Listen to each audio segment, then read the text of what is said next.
Nagbitiw na si Ako Bicol Party List Congressman Saldi Co bilang miyembro ng House of Representatives. Sa isang liham na pinadala po ni Co kay House Speaker Bogie D, kay Committee on Ethics and Privileges Chair Congressman Jonathan Abalos, ipinahayag po nito ng kanyang irrevocable resignation with immediate effect. Sa kaparehong liham, sinagot din po ni Co ang mga aligasyong ibinabato ni Navotas Congressman Toby Tiangco sa inihain nitong letter complaint. Ay kay Co, wala siyang pinangunahan o pinayagang last-minute insertion sa 2025 budget.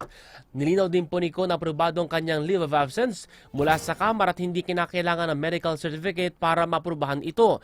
Itinanggi rin po ni Co na nagpapakita ng extravagant display of wealth in the eye of the public ang kanyang pamilya. Huli po niya itinanggi ang pagkakaugnay ng kanyang posisyon sa Kamara sa pag-award ng infra project sa SunWest Incorporated, construction company na tinayo ni Co at kasalukuyang nadadawit sa flood control project anomalies. Ayon naman po kay House Speaker Bogie D, ikinagulat niya ang desisyon ni Co dahil pagsuspindi sa kongresista ang unang planong gawin. Para naman po kay Congressman Tiangco, hindi sapat ang pagbitiw ni Co para hindi siya panagutin at binalaan ito ng admission of guilt at hindi pagbalik sa ating bansa.